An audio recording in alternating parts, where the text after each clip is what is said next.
Well, hello everybody. You probably don't want to see me, but anyway, to prove it's me live, I'm here and everybody is upset. So less of me, more of the content. I want to thank everybody for coming tonight. Thank you, Piper. Thank you, friends in Australia, Philippines. We have Andy in Sydney, Evan in Sydney, sorry, not Andy, and everybody else, and the fifth wave too. And Jenny, thank you all for coming. I know it's been a brutal week. I mean, it's been ever since, the 5th of November or something? Everybody's been very pissed off. But we're going to try and make it happen. Yeah, talk of Black Monday. We'll get into this. And I've been, just before I jump into the content, I've been in the market for 35 years. I've been kicked in the teeth many times. This was special in many ways. And different in a few ways. And I always say risk happens fast, but risk happens faster every year. So let's get into the story. New Liskeard in the house. I don't even know what that is. And Vancouver, BC. I love our Canadians. Hope everything's going well there. And Central Australia. That sounds hot. But let's get into the story. We had a record 2-day wipeout. And again, to prove I'm here. I'm wrecked. I'm emotionally drained. But anyway, let's get back to, again, the story. Here we are. We had a record 2-day wipeout. $6.4 trillion in market value was erased. And we had the tariffs keep on hitting. Again, it's a weapon for certain results. But China retaliatory 34% tariffs did spook the markets.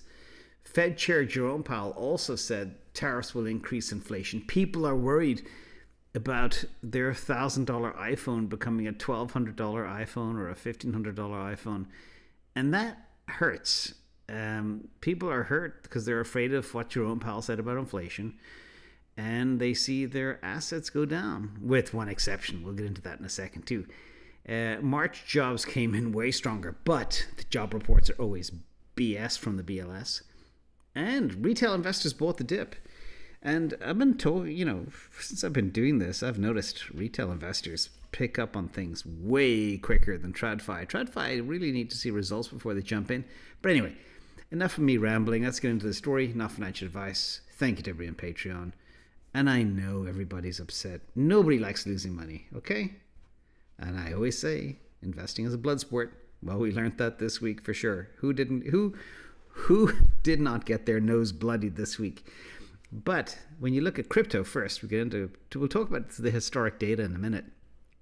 But this is crypto against Bitcoin over the last 7 days. XRP was positive by 0.5%. that thing I never understand. And everything else is kind of like hanging in there. ETH down 4%, Sol down 6%. Sol recovered pretty fast too. But Bitcoin, despite all the historic sell-offs over the week across all markets, we're talking Mag 7, we're talking S&P 500, we're talking the QQQ, we're talking international markets, the Hang Seng, the Nikkei, the DAX in Germany, Bovespa, everything got completely crushed. Oil got crushed. Copper, everything across the board. But guess what? Bitcoin held up bloody well, only down 1.91%. That's pretty stunning. We'll get into more data too. And the other thing that's kind of funny too is the ETFs didn't sell off big. It basically little tiny red negative days, but nothing like what we saw back in early March. So this is also another positive sign. It's like nobody's dumping their Bitcoin. Is the thing we've been wishing for 4 years now. Is Bitcoin becoming a risk-off asset like a gold is? We shall see, but there do seem to be a couple of signs out there, not spreading hopium, but I'm seeing telltale signs, and last week was a big one. Now, let's get into some of the historic data. This is fun. Speaking of the $10,000 cell phones, I love seeing the banter between billionaires online. It's hilarious, and I always try and brighten us all up too. But just in, Michael Saylor tells the GameStop CEO, that is Ryan Cohen, I can't wait for my $10,000 made in USA iPhone. And then Michael Saylor says, you're going to love your $1 million made in USA Bitcoin. So when I read this tweet, there's so much you can decipher, and I'm only going to look at one thing. And I did talk about it earlier in the week, and that was the Trump boys buying Hut 8, setting up American Bitcoin for mining, American-born, American-mined Bitcoin. I don't know what the deal is, but I know Saylor does, and that's kind of what he's saying there. So SBR, U.S. economy, stacking Bitcoin, strategic Bitcoin reserve, looks like it's all happening. And all the signs are there. So that was a huge positive. But a lot of people are still very dismayed by the tariffs. And that's just, I understand. I get it. It's not my fault. Don't blame me. I have nothing to do with the tariffs, everybody. Somehow I feel I'm blamed for everything this week. But anyway, let's move on. Another super interesting, mind-blowing statistic. Bitcoin smashes a new all-time high against the Mag 7. That is unbelievable. Never happened before in the history of the world. So that was big. And not just that. This is from Joe.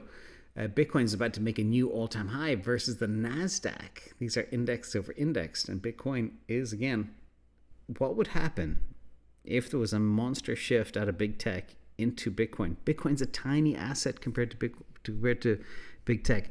The market cap of NVIDIA is twice that of Bitcoin. Twice.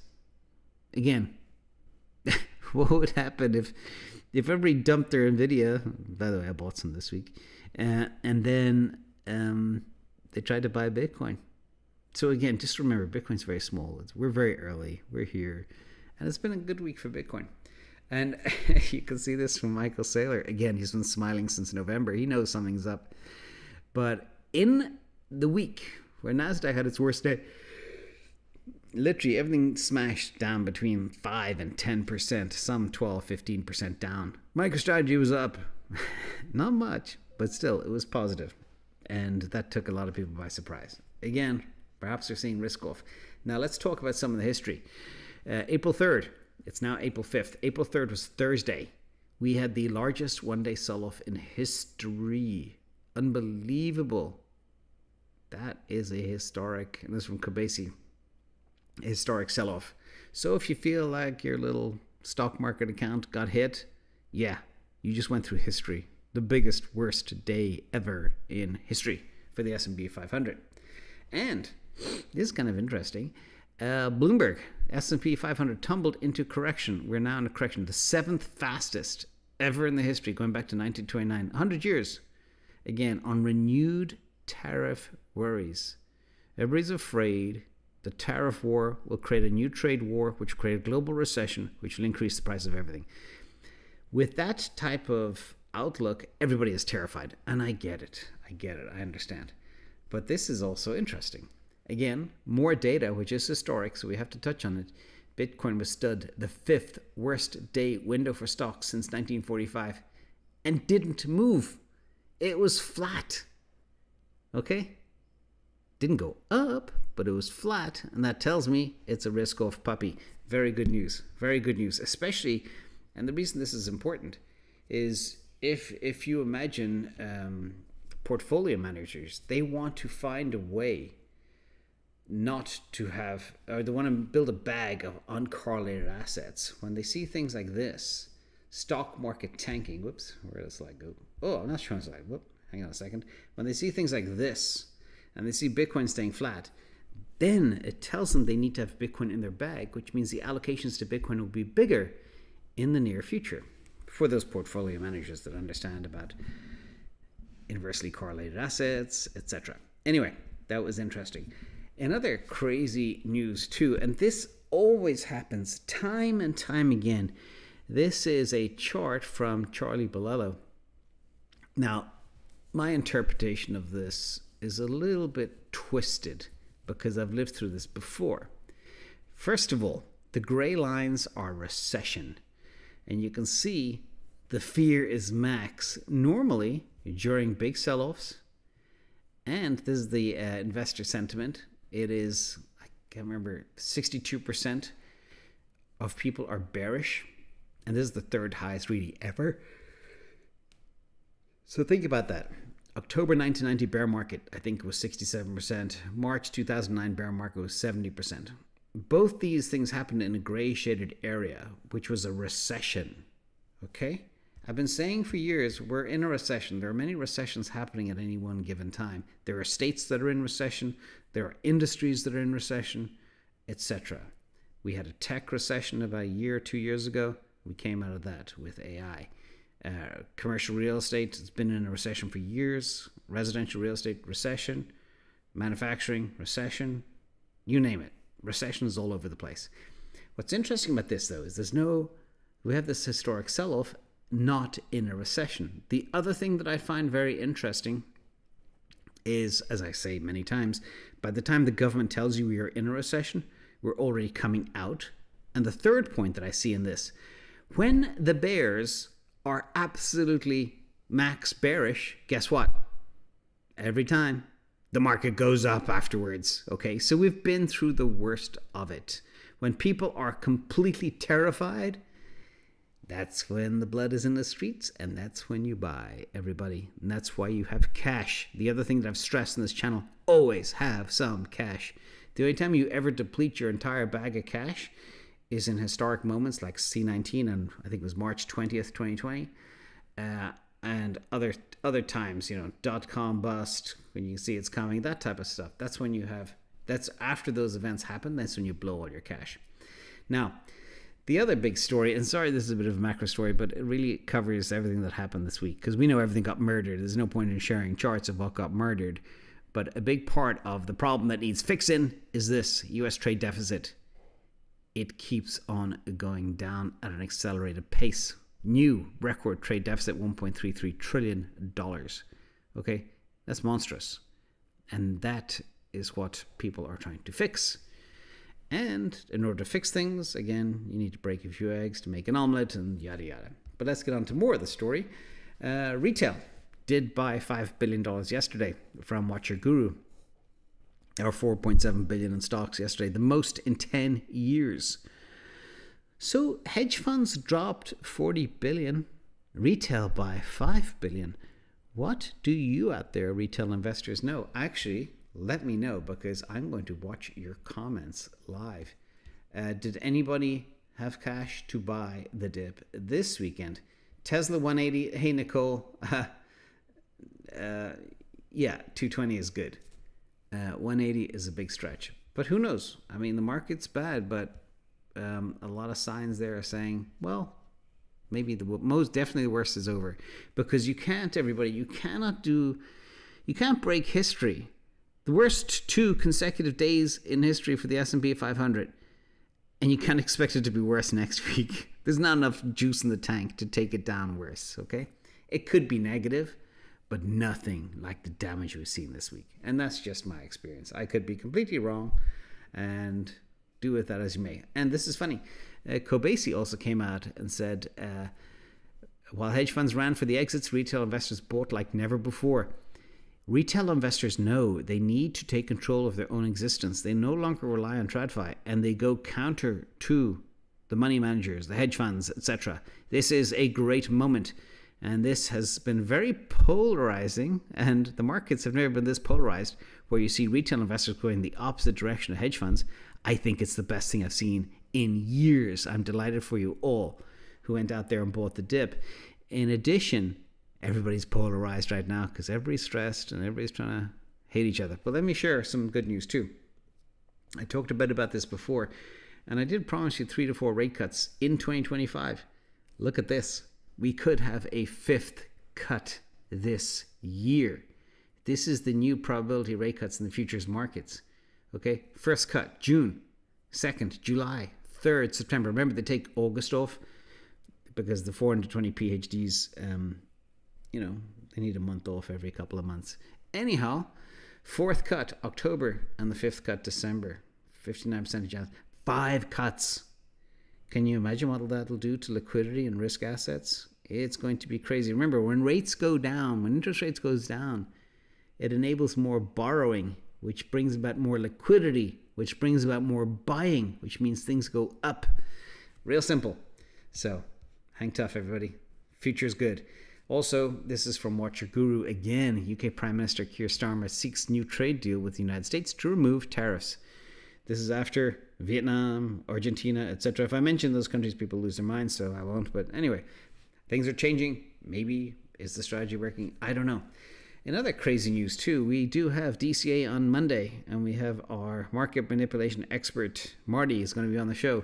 But this is a cool list of potential alleged Solana price manipulations timeline by Wintermute and Binance between Feb and March 2025. I won't go into the detail, but some of the things you know. And the CEO of Wintermute was actually on trying to defend himself, saying, no, we didn't do anything. But Binance transfers 32 million SOL, or $32 million of SOL to Wintermute. Wintermute withdraws 40 million of SOL from Binance. And then there's a large SOL short positions opened on Binance and other exchanges. Wonder who? And then spoofing. So when big market makers open huge short positions, the retail investor sees that and it makes them very nervous, and then they sell, and that drives the market down. That's called spoofing. It's been happening in the gold market for decades. Anyhow, SOL price drops 10% from 180 to 155. Woohoo! Liquidations triggered, and then reaccumulation of lower prices by Wintermute via DEXs and OTC. And then we had the unlock scare as well. And all of this stuff, we don't know if it's true or not. Anyway, shout out to Raoul Paul, friend of the channel. This is a very good take as well. And Raoul knows macro and what's going on. He said, you have to understand that the US Treasury, again, the decisions that are being made by the US government right now are not being made by the president. They're being made by the president's advisors, people like Howard Lutnick and Scott Bessent. And Scott is a billionaire, self-made. He's a macro hedge fund manager. All right, he understands liquidity. He knows how to fix markets. He knows how to make money. So a lot of scary stuff out there happening. But again, Raoul believes that the people who are behind this know exactly what they're doing. And by the way, it's kind of crazy. We got the 10-year bond under 4%. Other good things are kind of happening out there. When rates come down, everything goes bonkers. So we're seeing positive macro stuff. And I'm going to end with a fun meme of the day to cheer us all up. I saw you in my dream last night. Says somebody, male, female, I don't know. Was I buying Bitcoin? No. Then it wasn't me. I thought that was funny and worth sharing. So with that, everybody, I hope you liked the show. Sorry I'm a bit late today. Had some real estate repairs happening, so there was so much noise here I couldn't do it. Anyway, hang tight, everybody. I want to say a big thank you to Preston. Good to see you, and B-Man and the whole team. I hope everybody's staying healthy. That's the most important thing in life. Having some cash on the side. Everything's on sale. Hello, will Tesla go from Deva? I don't know. I got into biggest buy I've done of anything in 5 years was when Tesla hit 220, and I blew a big chunk of my cash on that. I felt that looked like a pretty good historic buy level and price, and then I bought again at 240 last week, and I also grabbed some Nvidia too. So that was my shopping for the week. I think I bought some Sol as well. Sol has extremely solid support around the 115 level, so that's kind of like me. Starting to deploy my cash, and see how much I have left next week. Thanks, everybody. Hang tight. And remember, one of the mistakes that people make in investing is they kind of wait for these, say, limit orders, Tesla to go to 180 or 170. That may never happen. So when you have an asset going to 2,000 in the next 5 years, and you're quibbling over 200 or 220 or 240 or 180, yeah, it doesn't really matter too much. So just bear that in mind, everybody. Don't quibble over pennies, and hope everybody's doing good. Have a good night. Thank you all for turning up. I appreciate you all for being here. And I'm going to go work in the Q&A now. Thank you. Bye.